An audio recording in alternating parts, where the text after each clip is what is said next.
ধরেন আপনাকে 50 লাখ টাকার একটা বাজেট দেওয়া হইলো ডাকসু, কোন 3টা সেক্টরকে আপনি প্রায়োরিটাইজ করে 50 লাখ টাকা বরাদ্দ দিবেন এবং কোনটাকে কত টাকা দিবেন? প্রায়োরিটিজ ফার্স্ট হচ্ছে খাবার, হলের খাবার, আর হচ্ছে যে ক্যাম্পাসের খাবার। সে হচ্ছে খাবার, কারণ আমার মনে হয় না খাবার ছাড়া হচ্ছে কেউ মানে ফাংশনও করতে পারবে। আবাসনে হচ্ছে 25 আবাসনে দিব, কারণ বিভিন্ন হল, মসৃণ হল, এগুলো হলে কিন্তু সব ভেঙে ভেঙে পড়ে যাচ্ছে। হ্যাঁ, আর 3 নাম্বার হচ্ছে বললেন না প্লিজ 5 লাখ আপনার পকেটে যাবে। না না আর পকেটে গেলে আমি বলবো না এখন। আচ্ছা, এটা কিন্তু শুনছে সবাই। না এটা কেটে দিয়ে। আর হচ্ছে যে 5 লাখ ওইটা হচ্ছে গিয়ে পরিবেশের, ওই যে বললাম হাকিম চত্বর, ওগুলার যে শ্যাওলা, ওখানে অ্যাক্সিডেন্ট যাতে না হয়, ওই রাস্তাঘাট গুলো ঠিক করে।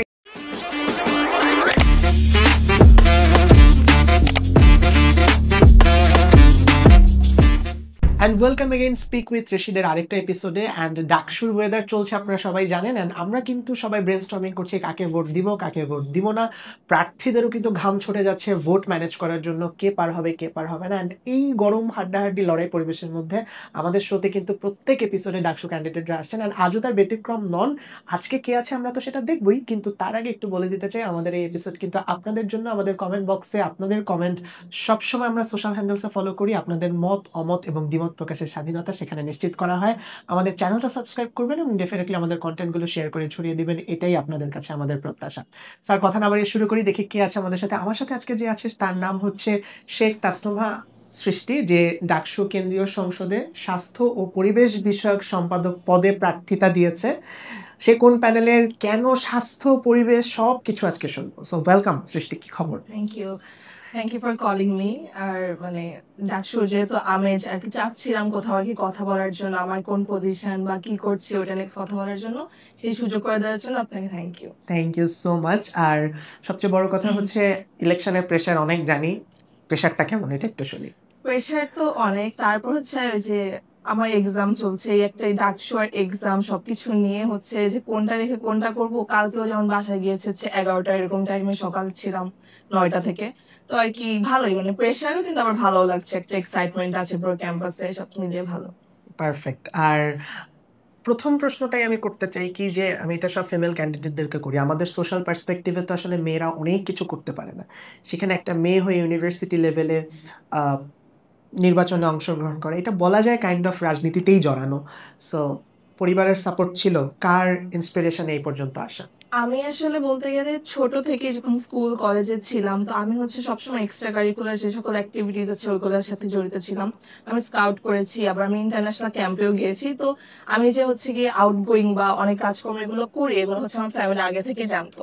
যখন আমার ফ্রেন্ডরা ফার্স্টে বলছিল যে তুমি হচ্ছে যাও আর তোমার বাবা মাকে দিবে, এই কথাটা বলছিল। পরে আমি তাদেরকে বলেছি যে বাবা মা দিবে মানে কি, আমি তাদেরকে যে বলবো আমি করছি, তারা আমাকে সাপোর্ট দিবে, কারণ এটাই হয়ে আসছে। আমি তো খারাপ কিছু, এমন কিছু তো যাচ্ছি না যেটাতে তাদের কোনো মান সম্মান বা কোনো কিছুতে কোনো সমস্যা হতে পারে। আমি যাচ্ছি হচ্ছে কাজ করার জন্য। ডাকসুর মেইন জিনিসটা কি, আমার স্টুডেন্টদের জন্য কাজ, নিজের জন্য, সবার জন্য কাজ। আমি যখন যে বলেছি যে আমি হচ্ছে এরকম দাঁড়াচ্ছি, ওরা বলে যে আমার সবসময় আম্মু বাবা সবাই একটা কথা বলে যে যাই করো সাবধানে থেকো আর কারোর সাথে খারাপ ব্যবহার করো না। তো ওরা এই দুটো কথা বলেছে যে যা করো সবসময় সমস্যা নাই, আমরা আছি, করো সাবধানে করো আর কারোর সাথে খারাপ ব্যবহার করো না, এতটুকুই ছিল। তো সাপোর্টটা ফুল ছিল, ফ্যামিলি, তারপর হচ্ছে ফ্রেন্ড, সবার আর কি। ফ্যান্টাস্টিক। আর এবার একটু প্যানেলের ডিসকাশনে আসি। আপনি স্বতন্ত্র আছেন না কোন প্যানেলে আছেন, এটা ডেফিনেটলি আপনার থেকে শুনবো।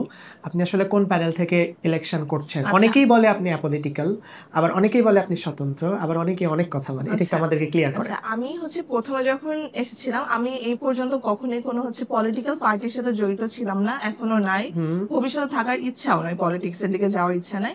এখন আমি স্বতন্ত্র হিসেবে শুরু করেছিলাম। তারপর হচ্ছে যেতে যেতে আমাদের মানে আমার মেইন এখানে দাঁড়ানোর উদ্দেশ্য ছিল নতুন কিছু শেখা। আমি সবসময় যেভাবে চলি বা যা যা করছি তার বাহিরে গিয়ে নতুন যদি অন্য মানুষের পার্সপেক্টিভ থেকে কিছু শেখা যায়, সেটা ক্যাম্পেইন হোক, কিভাবে পলিটিক্যাল কাজকর্ম চলছে। যেহেতু আমি পলিটিক্যালি অ্যাওয়ার, আমি জড়িত থাকি আর না থাকি, পলিটিক্স সম্পর্কে অবশ্যই আমার ধারণা আছে, এবং যে জুলাই থেকে শুরু করে সবসময় হচ্ছে আমি মানে ইনক্লুডেড ছিলাম।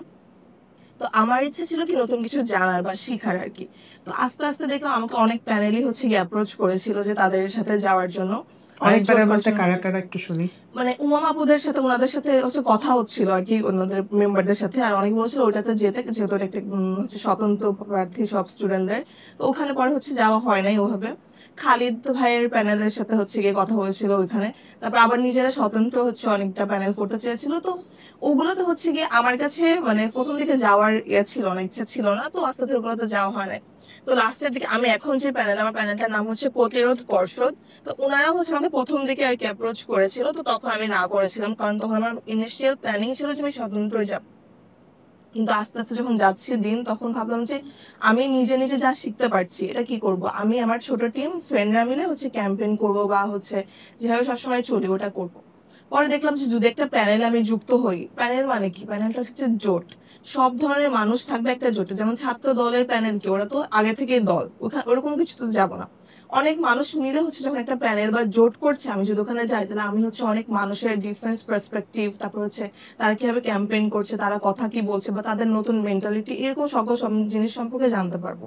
তো এটাই আমার মাথায় ছিল যে আমি তাহলে একটা মানে কোনো একটা প্যানেল জয়েন করি হয়তো। তো তখনই হচ্ছে তারা আমাকে অ্যাপ্রোচ করে আর কি, প্রতিরোধ পর্ষদ এখান থেকে। এখানে আমার আর কি, ওখানে আমার একটা ফ্রেন্ড আছে, তো ওই আমাকে বলে আর কি, যে আমাকে বলে যে এটা করলে হচ্ছে যেমন আমি যখন স্বতন্ত্র, একটা ফাইন্যান্সিয়াল বিষয় আছে সব থেকে বড় কথা। কারণ ডেফিনেটলি। ওই যে সবাই অনেকে দেখলাম পোস্ট দিচ্ছে যে ওদের জমানো কিছু টাকা আছে, এটা এটা দিয়ে ওরা হয়তো বা এরকম করবে, যেটা আমার আসলে সত্যি কথা বলতে নাই। আমার একটা টিউশন আর একটা জব অনলাইনে করি, তো এখান থেকে মাসে হচ্ছে গিয়ে 7-8 হাজার, তার মধ্যে হচ্ছে 2-3 হাজার আমি মাটির ব্যাংকে, নট ইভেন যে হচ্ছে কোন একটা ব্যাংকে যে আমি বের করতে পারবো, মাটির ব্যাংকে রাখি। তো আমার কাছে কিন্তু ফাইন্যান্সিয়াল সাপোর্টটা নাই, আর বাবা মার থেকে আমি এটার জন্য ফাইন্যান্সিয়াল সাপোর্ট নিব ওইটাও চাচ্ছিলাম না।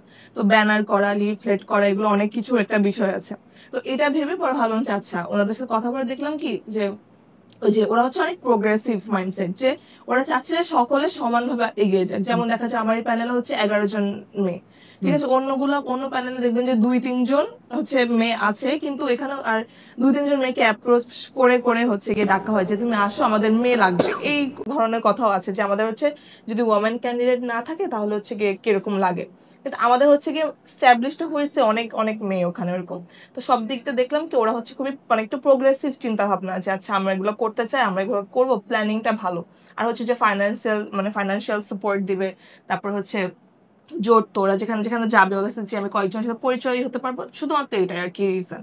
তো এখন জয়েন করার পরে দেখি যে হচ্ছে এটা নাকি মানে মিডিয়া যেটাকে এটা হচ্ছে বলছে যে বাম প্যানেল, কিন্তু আমি হচ্ছে যেটা বলছিলাম যে বাম কি, ওটা আমি পরে হচ্ছে গুগল করে আসলে জানার চেষ্টা করেছি যে বাম মানে কি, বা মানুষ কেন এত এগেনস্ট, আমি ঠিক মতো ভাবে জানতাম না। কারণ আমার তো যেটা চিন্তা ভাবনা ছিল যে যে প্যানেল আমি যাই, আমার তো প্যানেল দিয়ে কোনো সমস্যা নেই, যারাই থাকুক। আমি তো জানি যে আমি কখনো পলিটিক্যাল কোনো দলে যুক্ত ছিলামও না, বামের রাজনীতি তো অনেক দূরে থাক, ওইটা তো অনেক অনেক দূরের কথা।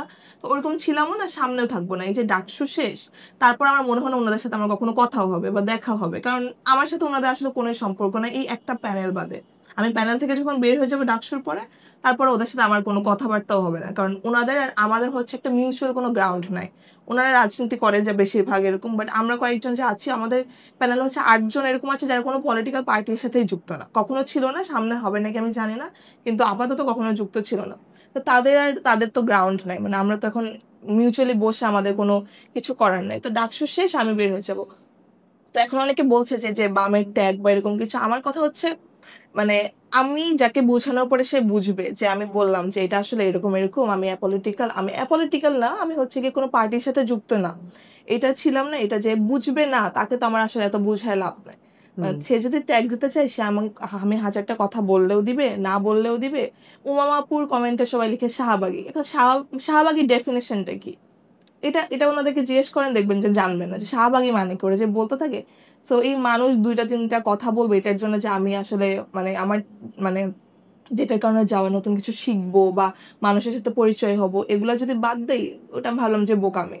আমার তো দরকার নেই যে একটা ট্যাগের ভয়ে বা এগুলার কারণে হচ্ছে আমি যে শিখার যে চান্সটা আছে ওটা মিস করবো।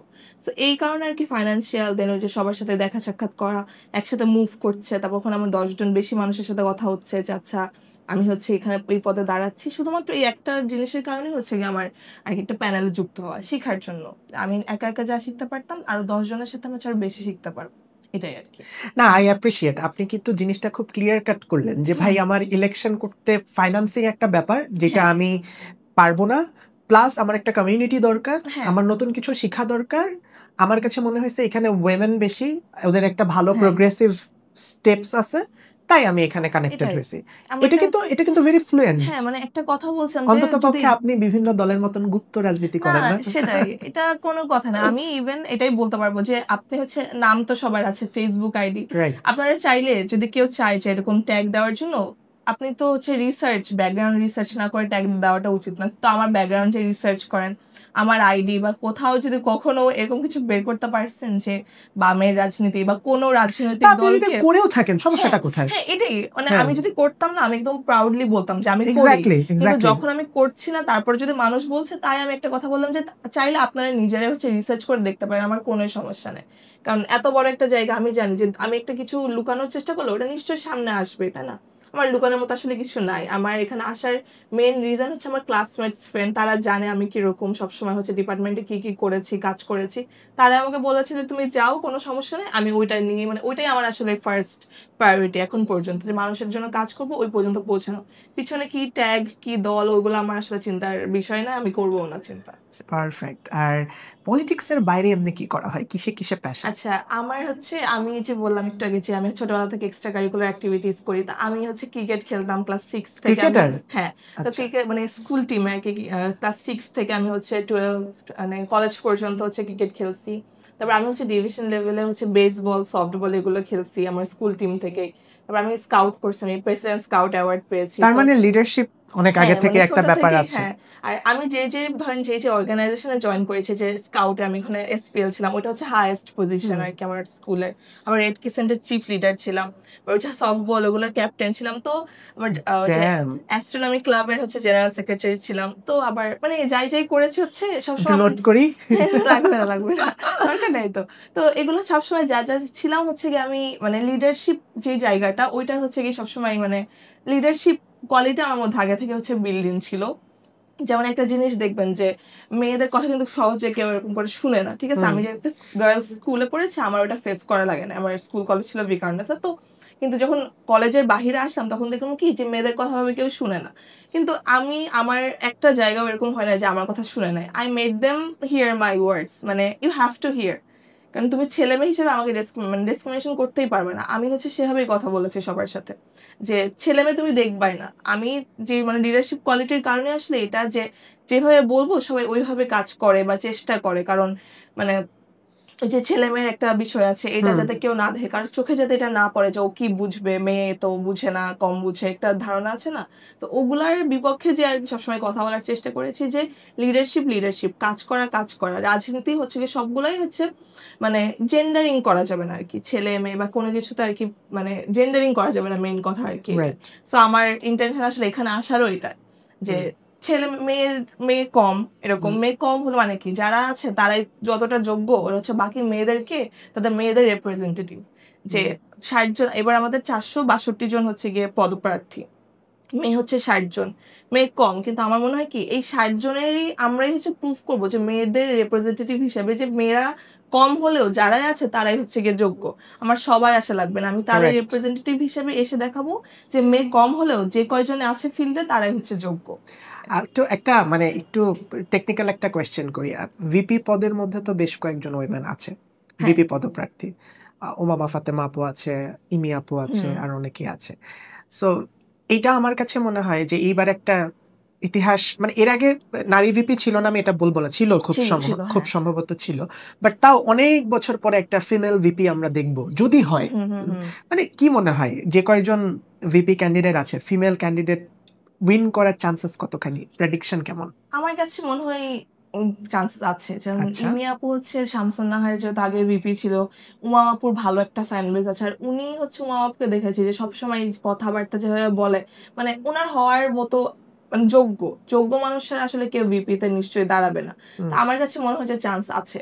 কারণ যদি মনে করেন আমি যেভাবে চিন্তা করি, আমার মতো যদি বাকি 10 জন এভাবে চিন্তা করে যে ওনাকে সুযোগ দিব, উনি আসলে এরকম করে, তাহলে সুযোগ আছে আমার কাছে মনে হয়। শুধু ভিপি না, সবগুলা পোস্টে আর কি। যদি সবাই যে জেন্ডারিং এর যে কথাটা বললাম, ছেলে মেয়ে এটা না ভেবে যদি যোগ্য মানুষ হিসেবে দেয়, তাহলে হচ্ছে মেয়েদের অবশ্যই হওয়ার চান্স আছে। পারফেক্ট। আর এবার একটু আপনার যে পদ সেটাই আসি, স্বাস্থ্য পরিবেশ বিষয়ক সম্পাদক। জি। আমি অফ এয়ারে এটা স্টার্ট করতে গিয়ে অনেকবার ফ্লপিং করছি, আমি অনেকবার পারি নাই, বাট এইটার রোলটা আসলে কি, স্বাস্থ্য পরিবেশ বিষয়ক সম্পাদক আচ্ছা, ডাকসুতে?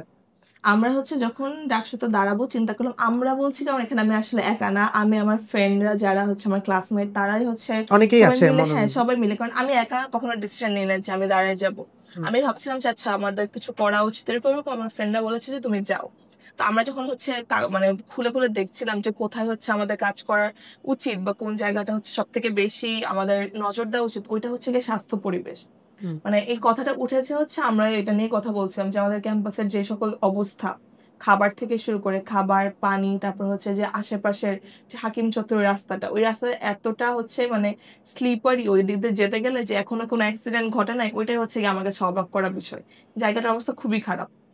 তো মনে করেন আপনি পড়াশোনা করবে যে ক্যারিয়ার, তারপরে হচ্ছে ক্যারিয়ার বিষয়ক সম্পাদক আছে, তারপরে হচ্ছে আবার ক্রীড়া আছে, ওইগুলার সবগুলার মেইন কথা কিন্তু স্বাস্থ্য। মানে আপনার যদি স্বাস্থ্যটা ভালো না থাকে, আপনি যদি ভালো একটা পরিবেশে বেড়ে না উঠতে পারেন, তাহলে আপনি ক্যারিয়ারে কোথায় যাবেন? আপনি তো ওই পর্যন্ত পৌঁছাতেই পারবেন না যদি আপনি অসুস্থ হয়ে যান, আপনি ঠিকমতো মানে না থাকতে পারেন। আবার আপনি হচ্ছে ক্রীড়াতে মানে কি কাজ মানে খেলবেন কিভাবে যদি আপনার স্বাস্থ্যটাই ভালো না থাকে? আমার কাছে মনে হচ্ছে যে স্বাস্থ্য পরিবেশ হচ্ছে যে জায়গাটা যেখানে সব থেকে বেশি আমার নজর দেওয়া উচিত। আর আমি হচ্ছে যে বেশ কিছু কাজ করেছি এগুলো নিয়ে আর কি। মানে ডেঙ্গু যখন হচ্ছিল তখন হচ্ছে মানুষের কাছে যেয়ে যে তাদের বাসা বাসা পর্যন্ত চেক করেছি আর কি, যে কি অবস্থা না অবস্থা। তারপর স্কাউটিং করতাম, তো তো এই ধরনের কাজ অনেক করা হয়েছে আর কি, যে আর কি সমাজ সেবামূলক। তো ওইটা থেকে আমার মনে হলো যে হচ্ছে আমাদের খাবার থেকে শুরু করে পানি, তারপরে যে শব্দ হয়, আমাদের 2 দিন পর পর হলের সমস্যা হয়, তারপর কিছুদিন আগে যে পানিতে হচ্ছে কি আমার কলিফর্ম ব্যাকটেরিয়া পাওয়া গেছে, এগুলো সবকিছু দেখার পরে মনে হলো যে এই জিনিসটাই, যে জিনিসটাতে আমার সব থেকে বেশি ফোকাস দেওয়া উচিত, আর যে জিনিসটা আমি পারবো। কারণ এই জিনিসগুলোর মধ্যে থেকে কিন্তু আমি নিজেও যাই, আমি ক্যাম্পাসে থাকি, খাবার আমি ঠিক মতো খেতে পারি না, পানিতে সমস্যা, ফিল্টার নাই, ডাস্টবিন নাই, একটা জায়গায় যে দাঁড়াবো মানে কালকে আমি, মেয়েদের ওয়াশরুমও তো নাই। হ্যাঁ মেয়েদের ওয়াশরুম নাই, মেয়েদের ওই যে যেটা আবাসিক, আছে সেটা আসলে পারফেক্ট হ্যাঁ না। মানে আছে কিন্তু জাস্ট নামে মাত্র আর কি। তারপর যে মেয়েরা, অনাবাসিক মেয়েরা যারা হলে থাকে না, কার্ড থাকা সত্ত্বেও তারা হচ্ছে ভিতরে যেতে পারে না। আমি নিজে অনাবাসিক, আমার বাসা। আমি আসলে মেয়েদের হলের কনটেক্সটটা খুব কম জানি। তো ছেলেদের হল তো আমিও অনাবাসিক, কিন্তু আমার তো আসলে অ্যাটাচমেন্টের জন্য বিভিন্ন কাজে যেতে হয়, আমি যেতে পারি হ্যাঁ ভিতরে, হ্যাঁ এবং হ্যাঁ। বন্ধুদের হলের রুমেও অনেকবার হুম গিয়েছি। হুম হুম। মেয়েরা কেন যেতে পারে না, এটা এটা রিজনটা হচ্ছে কি? মেয়েদের নাকি একটা সেফটির বিষয় থাকে, কিন্তু দেখেন যেমন ছেলেদের হলে কিন্তু আপনি অন্য হলেও ঢুকতে পারছেন, হ্যাঁ, কিন্তু মেয়েদের হলে হচ্ছে ওই হলে আমি ঢুকতে পারবো না। আমি যেমন কুয়েত কুয়েত্রী, আমি কিন্তু কার্ড দেখালে আমাকে ঢুকতে দিবে না, কারণ মানে ওখানে হলে থাকি না। শুধুমাত্র অফিস পর্যন্ত যেতে দিবে? অফিস পর্যন্ত যেতে দিলেও কাহিনী করে যে তোমার কোনো একটা কাজ না থাকলে যেতে দিবে না, তুমি যে ভিতরে ঢুকে গেস্ট রুম পর্যন্ত যে বসবা সেটাও কিন্তু অ্যালাউড না। তো ধরেন একটা মেয়ের কোনো কারণে হ্যাঁ। রাতের বেলা থাকতে হবে, তো বান্ধবীর রুমে গিয়েও থাকতে পারবে না? না, আবার মানে এটাই মানে আপনার আমার ধরেন সকাল থেকে হচ্ছে গিয়ে সকালের ক্লাস আর বিকালের ক্লাস, হ্যাঁ মাঝখানে আমার 3-4 ঘন্টা গ্যাপ থাকে। মেয়েদের কমন রুম যেগুলো, ওগুলোর মধ্যে বসার খুব একটা ভালো অবস্থা না, চেয়ার টেবিল এরকম। তো আমার কি ইচ্ছে হতে পারে না যে আমি যে হলে থাকি বা আমার ফ্রেন্ডরা থাকে, আমি তো অনাবাসিক, বাট আবাসিক ফ্রেন্ডরা আছে, ওদের রুমে গিয়ে আমি 5 মিনিট রেস্ট নেই। স্বাভাবিক, হতেই এটা তো পারে। হতেই পারে তাই না? এবং মেয়েদের রেস্টের অনেক রিজনও থাকে, লজিক্যাল হ্যাঁ রিজন থাকে। এটাই কারণ থাকে, মানে ছেলেরা তো, ছেলেদের অবভিয়াসলি আমি বলবো না, কিন্তু মেয়েদের কিন্তু আরো থাকে অনেক সময় হ্যাঁ, মানে সমস্যা থাকে। তো ওখানে আমি যেতেই পারবো না, একটা হলে আমি ফ্রেন্ডের সাথে ঢুকতেই পারবো না, এটা তো কোনো কথা না। আবার হলের খাবার, মানে আমি যে হলের থেকে কিছু কিনে খাবো ওইটাও কিন্তু সম্ভব না, কারণ আমাকে হলে ঢুকতেই দিবে না। তো এই ধরনের যে সকল প্রবলেম আছে, তো আমার কাছে মনে হয় যে এগুলো অনেক বড় বড় বিষয়, যেগুলো নিয়ে আসলে এত একটা কথা বলা হয় না, যেগুলো নিয়ে আর কি ফোকাস করা হয় না। সবার শরীর কয়দিন পর পর খারাপ হয়ে যায়, আবার শুধু ফিজিক্যাল হেলথ আমরা না। কিন্তু কয়দিন আগে একটা মেয়ে মারাও গেল হ্যাঁ হ্যাঁ দেখলাম। এটাই কারণ 24/7 তো আমার একটা অ্যাম্বুলেন্স সার্ভিস থাকা উচিত। এই যে মুর্তজা মেডিকেল যেটা আমাদের, কালকে হচ্ছে এই যে চেক আমরা সব যে যে দেখছি যে কোথায় কি অবস্থা, চেক করার জন্য কালকে হচ্ছে ডক্টরদের ডিউ অ্যাপ থেকে ডক্টরের নাম্বার নিয়ে ফোন দিলাম, হ্যাঁ যে আমার ইমার্জেন্সি ফোন দিচ্ছি, ফোন ধরে নাই, ফোন ধরে নাই, 2-3 বার ফোন দিচ্ছি ধরে নাই, একটা নাম্বার বন্ধ। তো আমরা চেক করছিলাম যে এখন এই যে আমার এখন একটা ইমার্জেন্সি, আমি মারা যাচ্ছি, আমি যদি ডক্টরকে কল দিয়ে ফোনে নাই পাই, তাহলে আমার দরকার কি সে এত বড় একটা মেডিকেল সেন্টার খুলে রাখার? নিশ্চয়ই কিছু, নাপা সেন্টার বলে এটাকে। হ্যাঁ সেটাই, নিশ্চয়ই কোনো সমস্যা আছে ওখানে, হয়তো বা মানুষ কম, সার্ভিস কম, ওগুলা তো দেখার কেউ নাই। তো আমার ইচ্ছা হচ্ছে যে এগুলো আমরা কাজ করব এগুলা নিয়ে, কারণ এগুলো হচ্ছে কি মেইন জিনিস বেঁচে থাকার জন্য। আমার কি অ্যাম্বুলেন্স লাগবে না, আমার কি স্বাস্থ্য ঠিক থাকতে হবে না, আমার Definitely খাবার লাগবে। পানি সবকিছু, নট অনলি ফিজিক্যাল হেলথ। কিছুদিন পর পর কিন্তু দেখবেন যে সুইসাইডের ঘটনাও ঘটছে, তাই না? মেন্টাল হেলথ, হেলথ তো শুধু ফিজিক্যাল না, মেন্টাল, দুইটার ওয়েলবিং এর একটা বিষয় আছে। কবে মানে লাস্ট এরকম হয় যে সব স্টুডেন্টদেরকে দিয়ে স্টুডেন্টদেরকে নিয়ে কাউন্সিলিং করানো হয়েছে? এরকম কিন্তু হয় না। টিএসসির 3 তলায় হচ্ছে একটা এরকম আছে যে কাউন্সিলিং এর জন্য আমার কাছে এসে সেদিন 2-3 জন বলছে যে আপু আপনি এটা নিয়ে কথা বলেন, যে ওরা হচ্ছে গোস্ট করে দেয় আর কি, যে তুমি নামটাম লিখে আসছো কিন্তু তোমাকে আর ডাকে না। তো আমি যদি ইমার্জেন্সিতে হচ্ছে গিয়ে আমি ওখানে নাম লিখে আসছি, আপনারা আমাকে ডাকবেনই না, ততদিন যদি আমি মারা যাই, মানে আমার যদি মেন্টাল হেলথ আরো খারাপ হয়ে যায়, ওটার দায়কে একটা ইনস্টিটিউশন হিসেবে তো এই যে মানুষের বেসিক নিড, তাই না, খাদ্য, স্বাস্থ্য, এগুলার যদি মানে ফুলফিল না করতে পারি তাহলে পরের গুলো কি? তো এই চিন্তা থেকে হচ্ছে আমার আশা যে আমি প্রতিদিন যেগুলো ফেস করি সবসময় ভাবি যে আচ্ছা এটা করতে হবে, এটা করতে হবে। আমি স্টুডেন্ট, আমি আর অথরিটির মাঝখানে কিন্তু একটা গ্যাপ আছে, আমি ডিরেক্ট অথরিটির কাছে যেতে পারছি না। তো আমি হচ্ছে গিয়ে এখানে দাঁড়ানোর মেইন রিজনই যে আমি অথরিটি আর স্টুডেন্টদের মাঝখানে একটা ব্রিজ হতে চাই, যেটা থ্রু সব সমস্যাগুলো হচ্ছে আমি অথরিটিকে বলে আমরা স্টুডেন্টদের জন্য কাজ করতে পারবো। যে সকল জিনিসের মানে মধ্য দিয়ে আমি যাচ্ছি বা বাকি 10টা সাধারণ শিক্ষার্থী যাচ্ছে, সেটা যেন অথরিটি পর্যন্ত অ্যাটলিস্ট পৌঁছায় যে এগুলোর সমস্যা হচ্ছে আর তারা অ্যাকশন নেয়। তো এইসব কথা চিন্তা করে হচ্ছে আমার এই যে স্বাস্থ্য আর পরিবেশ হচ্ছে স্পেসিফিক্যালি এটার মধ্যে, কারণ এখন হচ্ছে সবাই নমিনেশন নেওয়ার পরে কিন্তু আর কি কোন পোস্টে দাঁড়াবে ওইটা হচ্ছে করছে, কিন্তু আমি হচ্ছে নমিনেশনের অনেক আগে আরো 10-12 আমি পোস্টও দিয়েছিলাম মনে হয় অগাস্টের 1 তারিখের দিকে আর কি, যখন অনেক আগে একদম স্পেসিফিক পোস্ট, মানে ওই পোস্টে এসে আমি দাঁড়াবো এটা শিওর হয়ে। অনেকে কিন্তু চেঞ্জ করছে, হয়তো বা মানে পরিবেশে এখানে ছিল ওখান থেকে সদস্যতা যাচ্ছে হয়তো বা প্যানেলের সাথে আর কি কোলাবোরেশন করার জন্য এরকম, কিন্তু আমি একদম ফার্স্ট থেকে এটা ছিল। ও প্যানেলের কথা আরেকটা, যে কয়েকটা প্যানেল থেকে আসে কি যে তুমি যদি চেঞ্জ করে সদস্যতা দাঁড়াও তাহলে তোমার প্যানেলে আর কি যে মানুষ। আমি এখানে স্টিক ছিলাম যে আমি ফার্স্ট থেকে একটা জিনিসের জন্য আমি আসলে ডাকসুতে এসেছি, দাঁড়িয়েছি যে আমি স্বাস্থ্য পরিবেশ নিয়ে কাজ করব, ওই জায়গাটা আমি ছাড়বো না। তো তুমি যদি তোমার প্যানেল থেকে আমাকে ওই জায়গাটা দিতে পারো যে আমি ওই পজিশনে থাকবো, তাইলেই আমি হচ্ছে তোমার প্যানেল জয়েন করব। তো এটার কারণে হচ্ছে গিয়ে মানে আর কি এই জায়গাতেই থাকা। ধরেন আপনি যদি উইন করে যান, উইন উইন সিচুয়েশন হয়ে যায় ইনশাআল্লাহ, হোপফুলি, বেস্ট উইশেস, তখন কিন্তু আপনাকে বাম রাজনীতির সাথে জড়াতে হবে। এটা আপনি মানে কি এগ্রি করেন নাকি না? আচ্ছা, করেন না কেন? না করি না, কারণ আমি হচ্ছে যে এই যে মানুষের কনসার্নের কথা ওনাদেরকে আমি এটা বলেছি যে আমি আপনাদের এখানে প্যানেলে এসেছি কারণ আমার কাছে মনে হয়েছে আপনারা একটু ওপেন মাইন্ডেড, আমার মানে প্রোগ্রেসিভ মাইন্ডসেট, অথবা হচ্ছে দেখেন বেশ কিছু প্যানেলে যেটা সত্যি কথা কি ভিপি জিএস কে হচ্ছে মূল ফোকাসে রাখা হয়, যেটা রাখবে স্বাভাবিক। তো বাকি যারা তারা হচ্ছে তার সাপোর্টিং রোল, বাকি যে সম্পাদক বা সদস্য আছে তারা হচ্ছে ভিপি জিএস এর সাপোর্টিং রোল।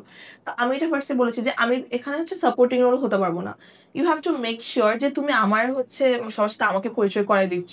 এটা আমি ওদেরকে বলেছি যে যদি এরকম হয় মানুষ বলবে যে বামের, ওনারাই ক্লিয়ার করেছে যে আমরাই সবাইকে বলবো যে তুমি you are not our part, তুমি জাস্ট প্যানেলে আসছো, প্যানেলে ঢুকছো, ওই যে আমি যেটা বললাম ডাকসুর পর ওদের সাথে আমার সম্পর্ক থাকবে না, কারণ ওদের পলিটিক্যাল আইডিওলজি আর আমার পলিটিক্যাল আইডিওলজি তো সেম না।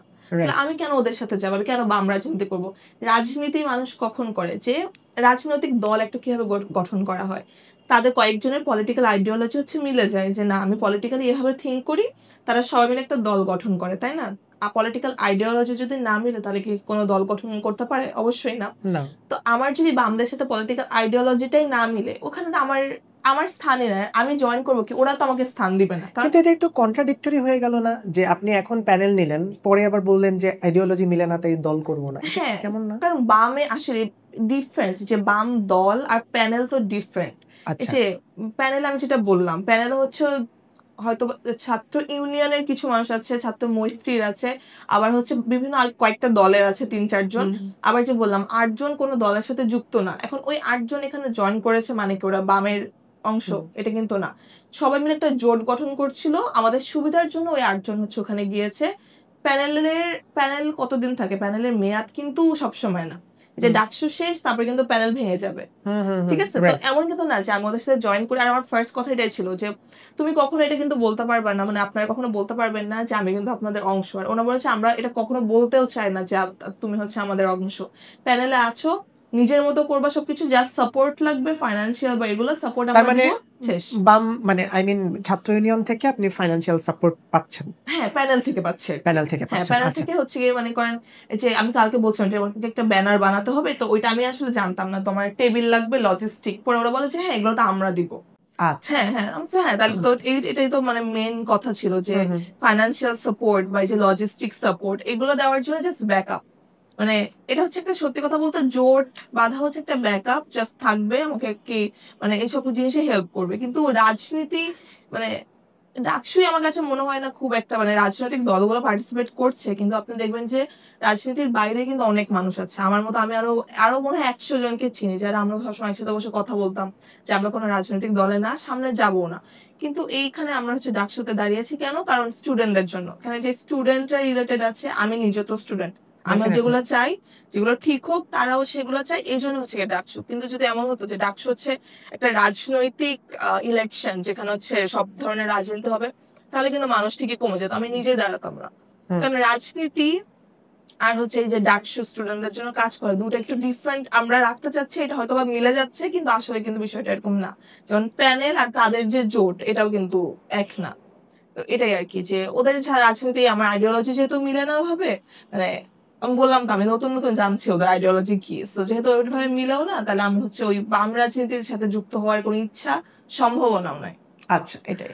ওকে সৃষ্টি, আমার কাছে মনে হয়েছে you are very talented and অনেক আগে থেকে যেহেতু লিডারশিপ কোয়ালিটি আছে, আই বিলিভ আপনি যেই রোলটার জন্য আসলে নমিনেটেড বা যেটার জন্য আপনি ক্যান্ডিডেট সেটাতে আপনি খুব ভালো পারপাস সার্ভ করতে পারবেন। তবে আমার কাছে এখন আপনাকে একটা ছোটখাটো আইকিউ টেস্ট দিতে হবে, Okay. যেটা আমি ট্রাই করবো to find out your IQ. আসলে এত অল্প সময় পসিবল না, জাস্ট অডিয়েন্স একটা ছোটখাটো ধারণা পাবে। হ্যাঁ, কিছু অ্যান্সার দিতে হবে আপনাকে, আমি কিছু ঝটপট কোশ্চেন করব, চটপট অ্যান্সার দিতে হবে। Okay. ফার্স্ট অফ অল, ধরেন কোনো একটা ঢাকা ইউনিভার্সিটির এক্সাম হলে প্রচুর পানির ক্রাইসিস, ঠিকঠাক মতো কেউ পানি পাচ্ছে না। 24 আওয়ার্সের মধ্যে কি এমন স্টেপস নেবেন আপনি যাতে ওইখানে ঠিকঠাক মতো সবাই Exam পানি পায়? হলে? হ্যাঁ, এক্সাম হলে, কার্জন এক্সাম হলটার কথা আমরা ধরে নিলাম, এক্সাম হলে পানি পাচ্ছে না পানি এরকম পাচ্ছে এরকম, না ঠিক মতো। তখন তো ফার্স্টে আসলে আমাদের কাজ কি অথরিটিকে জানানো। আমি কিন্তু তখন অলরেডি ওয়াসাকে কল দিব না যে আপনারা এসে হচ্ছে পানির মানে ব্যবস্থাটা ঠিক করেন। আমার কাজ হচ্ছে কি অথরিটিকে জানানো যেখানে একটা সমস্যা হচ্ছে তারা কি করবে। বাট ইনস্ট্যান্ট যেটা আমি করতে পারি, পাইপের সাহায্যে হচ্ছে আশেপাশে যে অন্য হলে যদি থাকে যে আর কি পানির ওইখানে মানে পানি আছে কিন্তু এখানে নাই, তখন হচ্ছে পাইপের সাহায্যে বা ওরকম কোনো ব্যবস্থা করে ইনস্ট্যান্ট যদি তখনই আমার লাগে ওই পানির ব্যবস্থাটা করতে পারি। আর যদি এমন হয় যে কিছুক্ষণ ওয়েট করলেও সমস্যা নেই, তখন অথরিটিকে জানালে অথরিটি হচ্ছে ওয়াসাকে কল দিবে নিশ্চয়ই যে পানির সমস্যা হচ্ছে, কি কি করতে হবে। অথবা হচ্ছে এই যে আমাদের মানুষ তো অনেক আছে তাই না, পাশের জায়গা থেকে বালতি বা আমরা হচ্ছে ড্রামে এনে এনে পানি ওখানে রাখতেও পারবো ইনস্ট্যান্ট যদি আমাদের প্রয়োজন হয় আর কি ভলান্টারি কাজ এটা করার খুব জন্য। ইম্পর্টেন্ট। হ্যাঁ অবশ্যই, কারণ যদি এরকম একটা বড় জিনিস হয় বা ডাকসু হয় বা অথরিটির কিন্তু একটা টিম থাকতেই হবে সবসময় কাজ করার জন্য 24/7, তো তাদের কাজ তো এইসব ইমার্জেন্সি কেসেই হবে, তো এগুলোই করবো আর কি। পারফেক্ট। ধরেন আপনাকে 50 লাখ টাকার একটা বাজেট দেওয়া হলো ডাকসুতে, and you have the full authority on this budget. কোন 3টা সেক্টরকে আপনি প্রায়োরিটাইজ করে 50 লাখ টাকা বরাদ্দ দিবেন এবং কোনটাকে কত টাকা দিবেন এটাও বলতে হবে। প্রায়োরিটি হ্যাঁ, প্রায়োরিটিস ফার্স্ট হচ্ছে খাবার। এটা হচ্ছে তো আপনার হলের খাবার, অবশ্যই হলের খাবার, আর হচ্ছে যে ক্যাম্পাসের খাবার। 50 লাখের মধ্যে কত দিবেন হ্যাঁ। এটাও বলতে হবে। 50-এর মধ্যে হচ্ছে 20। 20 লাখ খাবার, ওকে। 20-এ হচ্ছে খাবার, কারণ আমার মনে হয় না খাবার ছাড়া হচ্ছে কেউ মানে ফাংশনও করতে পারবে, আর এটা হচ্ছে আমার মেইন জিনিস। ওকে, নাম্বার 2। খাবারের পরে হচ্ছে পানি অবশ্যই। আচ্ছা, খাবার পানিটাকে আমরা একসাথে রাখি। আচ্ছা খাবার পানি তাহলে এটা সেকেন্ড, এখানে কত দিছি? 20। 20। আবাসন, আবাসনে কত? আবাসনে হচ্ছে 25। ওকে, ওকে, ওকে লেফট 5 লাখ। 5 লাখ থাকলো। হ্যাঁ, আচ্ছা আবাসনে দিব, কারণ যদি মানুষ থাকার জায়গা হচ্ছে বিভিন্ন হল মহসিন হল এগুলো হলে কিন্তু সব ভেঙে ভেঙে পড়ে যাচ্ছে। হ্যাঁ, তো আমার তো বেঁচে থাকতে হবে, খাবার পানি পেতে হবে, এই দুইটা। আর 3 নাম্বার হচ্ছে বললেন না প্লিজ 5 লাখ আপনার পকেটে যাবে। না না আর পকেটে গেলে আমি বলবো না এখন। আচ্ছা, এটা কিন্তু শুনছে না, সবাই। না, না, এটা কেটে দিয়ে। ওকে, ঠিক আছে।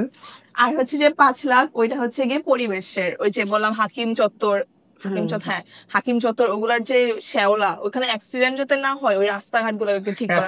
মানে এটা খুব আপনার ইম্পর্টেন্ট। হচ্ছে ড্রেনেজ ব্যবস্থা করে, রাস্তা তো আপনি হচ্ছে বিল্ড করতে পারবেন না, কিন্তু ড্রেনেজ ব্যবস্থা এমন ভাবে বানানো হচ্ছে যাতে ওখানে পানি টানি না জমে বিভিন্ন জায়গায়, এটাই। বাকি 5 লাখ। ওকে, জোস, পারফেক্ট। ফিনান্সিয়াল অ্যানালাইসিস হয়ে গেছে একটা। আর ধরেন এখন তো ভিপি পদে অনেকেই ক্যান্ডিডেট আছে, আপনাকে যদি বলা হয় 4 জনের একটা র্যাঙ্কিং করতে, 1 2 3 4, আপনার প্রেফারেন্সটা, আপনার কাছে প্রেডিকশনে মনে হচ্ছে এই 4 জনের ভিপি হওয়ার পসিবিলিটিস আছে, 4 জনের নাম বলতে হবে। 1 2 3 4 প্রায়োরিটি র্যাঙ্কিং। ওকে, প্রায়োরিটিজ দিয়ে বলবো। হ্যাঁ, যে 1 এ তার প্রায়োরিটি বেশি, 2 3 4 এভাবে আসবে আর কি পসিবিলিটিস। একে আমার কাছে মনে হচ্ছে একে হচ্ছে আবিদ, ছাত্র দলের আবিদ ভাই। আচ্ছা, হ্যাঁ কেন এটা কেন মনে হয়? আমার মনে হয় ওনার একটা ফ্যান বেস, ভালো ফ্যান বেস হ্যাঁ, আছে। এটা মানে true. আমি কোনো কারোর বললামই তো, আমি তো কোনো, কিন্তু আমি নর্মাল স্টুডেন্ট হিসেবে তো কমেন্ট করতে পারি। He is really smart. He's ঠিক really আছে, smart, he is right? Really smart. ওনার কথাবার্তা, পার্সোনালিটি খুবই ভালো। এখন পার্সোনালিটি ভালো হলে কিন্তু মানুষ পছন্দ করে। তো আমার কাছে মনে হয় যে একে আবিদ ভাই, সেকেন্ডে হচ্ছে গিয়ে সাদিক কায়েম, থার্ডে হচ্ছে ওয়া আপু হুম। আপাতত মনে হচ্ছে, আর চারে হচ্ছে গিয়ে শামীম হোসেন। ওনার কেন মনে হয় এটা একটু বলুন। ওই যে বললাম যে পার্সোনালিটি, স্মার্টনেস, তো আমার কাছে মনে হয় উনি খুবই ইন্টেলেকচুয়াল একজন পার্সন। উনি হুম। খুবই স্মার্ট, ওনার কথাবার্তা সবকিছু হচ্ছে খুবই স্মার্ট। তো মানে থাকে না কিছু ইন্টেলেকচুয়াল মানুষ, জ্ঞানী মানুষ এরকম, হুম। তো আমার কাছে ওনাকে ওরকম মনে হয়। মানে আমি যদি একদম নিরপেক্ষ জায়গা থেকে ভোট দিতাম, হয়তো আমি ওনাকেই দিতাম, কারণ আমার ওনার পার্সোনালিটি, কথাবার্তা ভালো লেগেছে। ওই হুম। হিসেবে আমার কাছে মনে হয় ওনার একটা চান্স আছে আর কি। আচ্ছা, এখন একটা মজার কোয়েশ্চেন করি আউট অফ দ্য বক্স। ধরেন ঢাকা ইউনিভার্সিটি যদি একটা দেশ হয়, হুম। তাইলে এটার national fruit, national food and national flower কি হবে? ন্যাশনাল ফুডটা আগে বলি। প্লিজ। খিচুড়ি হবে, কারণ ওখানে ক্যাম্পাসে খিচুড়ি ছাড়া আসলে খাওয়ার কিছু নাই ভাবে, হ্যাঁ, সবাই সারাদিন খিচুড়ি খায়। আর ফ্লাওয়ার কাঠগোলাপ হতে পারে, কারণ সবাই কাঠগোলাপ হচ্ছে হতে যে পারে। কার্টুন টার্টুনে যেখানে কাঠগোলাপ নিয়ে ছবি সবার তোলে, একটা তো ইমোশন হ্যাঁ, কাজ করে। তো এটা হতে পারে। আর কি ছিল? ফ্রুট। ফ্রুট। ফ্রুট বেল হতে পারে, বেল কারণ গাছ ইটস অনেক লাইক বেল গাছ, মানে একবারই যাওয়া যায় ঢাকা ভার্সিটিতে, আর মানুষের যাওয়ার ইচ্ছা হবে না ওখানে অবস্থা দেখলে আর কি। Okay, thank you so much. Last question অডিয়েন্সের জন্য, ভোট আচ্ছা। চায় বলতে হবে, কেন মানুষ তোমাকে ভোট দিবে? ওকে, তো আমি যেটা ফার্স্ট থেকে বলছিলাম, আমি হচ্ছে গিয়ে আমি যে সকল সমস্যা আছে ওগুলোর মধ্যে দিয়ে নিজে যাই দেখে হচ্ছে আমার এই স্বাস্থ্য ও পরিবেশ বিষয়ক সম্পাদক পদে হচ্ছে পদপ্রার্থিতা করা, কারণ আমি জানি কি কি সমস্যার মধ্যে দিয়ে আমরা সবাই যাচ্ছি। আর হচ্ছে আমি এটাই চাই যাতে এইসব সমস্যার মাধ্যমে মানে স্টুডেন্ট আর অথরিটির মাঝখানে একটা ব্রিজ হতে পারি। আমি চাই যে আমার কাছে আপনারা এসে সব সমস্যার কথা বলতে পারেন, আমি যেন আপনাদের ওই ভয়েসটা হতে পারি, যাতে হচ্ছে আমাদের যে ক্যাম্পাস, আমাদের সুন্দর ক্যাম্পাস তো সবারই স্বপ্ন, সবারই লক্ষ্য। তো আমি চাই যাতে হচ্ছে আমি ব্রিজটা হতে পারি, যে সকল কাজ হয়তো বা অন্যান্য মানুষজন করছে না বা করতে পারছে না, আমি চাই সকল আপনাদের কথা শুনে সব কাজ হচ্ছে অথরিটির কাছে পৌঁছে দেওয়া এবং ওগুলোকে আর কি বাস্তবায়ন করা। পারফেক্ট। এভাবেই প্রত্যেকটা ক্যান্ডিডেট আমাদের হট সিটে বসে নিজেদের কথা বলছেন, আমরা শুনছি, আপনারা শুনছেন, আপনারা দেখছেন। শুনতে থাকেন, দেখতে থাকেন, আর ভাবতে থাকেন কাকে ভোট দিবেন, কারণ ডাকসু ভোটে পারফেক্ট ভোটই পারবে আপনার ইউনিভার্সিটিকে ফিউচারে একটা পারফেক্ট লিডার দিতে। সো দেখা হচ্ছে নেক্সট এপিসোডে নেক্সট কোনো গেস্টকে। Till then stay tuned with us.